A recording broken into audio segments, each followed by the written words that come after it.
Hello and a very warm welcome. For the next few minutes, let me share with you the story of our adventure in the Garhwal Himalayas. One fine morning, we found ourselves in Uttarkashi, a small pilgrim town on the banks of the Ganga. After loading our gear onto a rather crowded bus bound for Gangotri, we set off on a 100-kilometer journey. After a long and tiresome journey with frequent halts, we reached Gangotri, a small town nestled in the lap of the Himalayas at an altitude of 10,200 feet.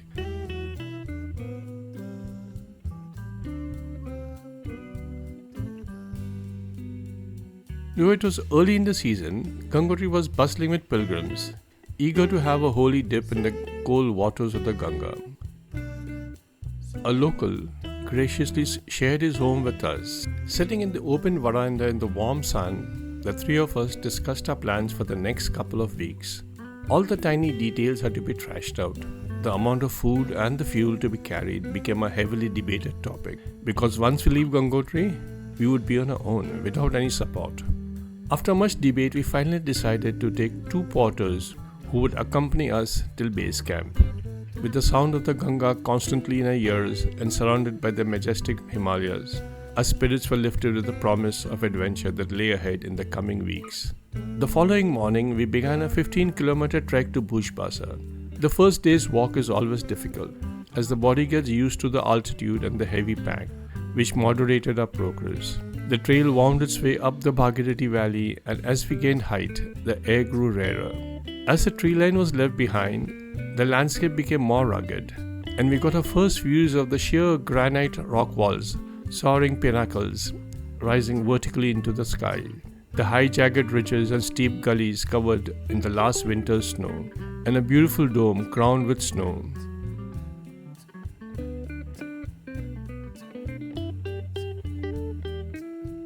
By noon, we reached Bhagirathi at an altitude of 12,450 feet and found ourselves in a barren but a breathtaking world. The next day, a narrow path led us to Gaumukh, the snout of the Gangotri Glacier from where the Bhagirathi is born. Keeping to the true right lateral moraine of the Gangotri Glacier, we climbed on, always on the lookout for falling rocks, and all the while, the Bhagirathi peaks and the iconic Shivling washed over us. A steep scree slope with falling rocks halted us. This was no place to loiter. A quick dash took us to the shelter of the rocks on the far side. Faced with a gully choked with huge boulders, we were forced to clamber over them to finally emerge in open meadows leading to the base camp at about 15,000 feet. The base camp was already occupied by an American expedition attempting Sudarshan Parvat. The majestic Shivling and the imposing Meru dominated the skyline of the base camp. We soon settled into a familiar rhythm of camp life, fetching water from the icy stream that flowed near the camp and attending to simple chores like catching up on our washing. A kitchen was set up in the shelter of some rocks, as cooking meals was a challenge in the windy conditions, while the idle time was spent in casual banter over cups of tea. After a day's rest, we started the first load ferry, climbing straight up the gully above the base camp, carefully picking our way through the rocks of the steep moraine. As we climbed higher up the moraine, we were lucky to get a fleeting glimpse of the elusive Barhal. Leaving the rocky moraine behind, we continued the ferry up a steep snow slope, the plan being to go as high as possible and dump the loads in the snow at a suitable safe spot.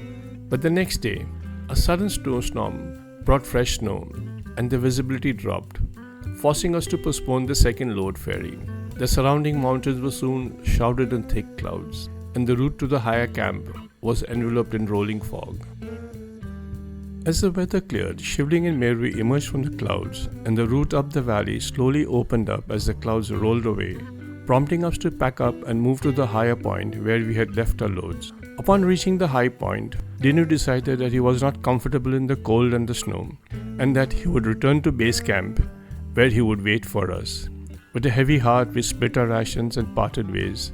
As we settled into our tent, we were wondering if we would be able to manage as a team of two. We spent that night alone in the cold, icy wilderness, surrounded by the magnificent sights of the majestic Bhagirathi peaks.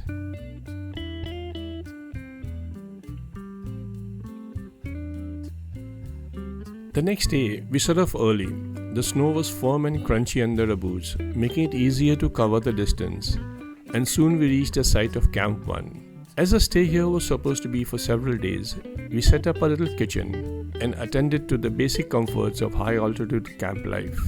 Dal rice and noodles were the staple meals, while water was obtained by melting the snow. Biscuits and khakras came in handy for snacking. We were blessed with excellent weather conditions with clear skies. Evenings were mesmerizing as the rocky spires glowed as they caught the last rays of the sun, and further down the valley we could see the Bhagirathi peaks, blushing a rosy pink in the soft light of the setting sun, with delicate whips of clouds rising from the summits. It is moments like these that have etched vivid memories that we have cherished forever. For the next couple of days we climbed to higher grounds to recce the route, but more importantly, to acclimatize.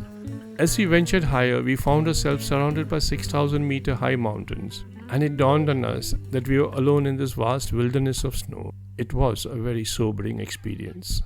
Climbing higher, we got our first close-up views of Thelu and the eastern face of Sudarshan, forming a wall at the head of the glacier.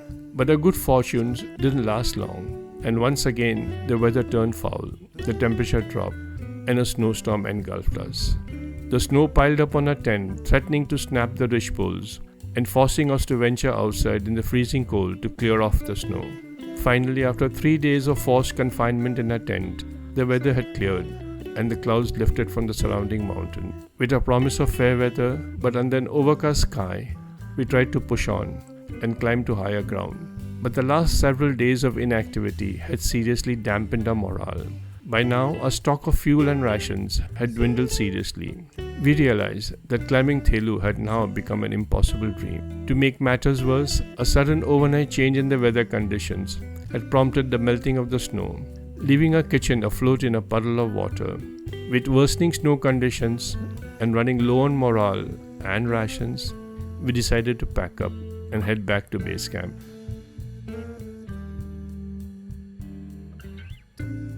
Having forgotten to bring any sunscreen with us, we were both severely sunburnt, and by the time we had reached Gangotri, the skin was peeling off our faces.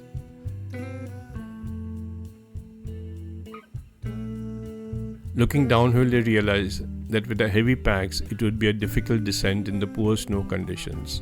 The return to base camp became a long plod downhill, with the wet snow giving way under our boots, and every once in a while, one of us would sink knee-deep into the wet, mushy snow. As we descended to lower altitudes, the melting snows had formed small streams that had to be crossed by balancing on unstable, ice-coated rocks. Leaving the snow line behind, this descent continued down the rocky moraine slopes. With heavy packs and unstable rocks, it turned out to be a long and exhausting descent. As we continued further, terrain became easier, and soon, down in the valley, we could see the meadows where the base camp was located. Finally, we sighted the chorten among the rubble of the moraine, signaling that the base camp was not far and our ordeal would soon end. Exhausted, we reached the base camp, where a friend awaited us. He too had run out of rations and was surviving on the generosity of the American Expedition's cook. The next morning, after a frugal breakfast of a single chapati and a mug of tea, shared between the three of us, we set off down the valley. By the time we reached a landslide, the sun was high and the rocks were continuously rolling down the scree slope. We decided not to risk crossing the landslide, but continued clambering down through the maze of boulders. Along the way, we were forced to fix a rope to cross a turbulent river. Had it not been for the rope and the timely intervention by Dinu, Samina would have been carried off by the current with disastrous consequences. We were fully drenched. As the sun descended behind the ridges in the west, the Bhagirathi peaks and the surrounding mountains were bathed in a warm glow of the golden rays of the setting sun. We were left spellbound, captivated by the sheer grandeur of the moment. As the twilight enveloped the valley, the last few kilometers to Bhujbasa turned out to be a painful plod on leaden feet, with the heavy rucksacks cutting painfully into our shoulders. We reached Bhujbasa in darkness, just in time to have our first meal of the day. Just as we thought that the adventure had ended, the heavens put on a final show for us. A full rainbow, immersed in the golden hues of the sunset, created a picture-perfect farewell, imprinting the moment in our memories. Once again, the gods were smiling down at us. As you have come this far, and if you have enjoyed the journey, then do share the video and post your comments. It helps in motivating me. And also do consider click on the like and subscribe. It helps in promoting the video with the YouTube algorithm.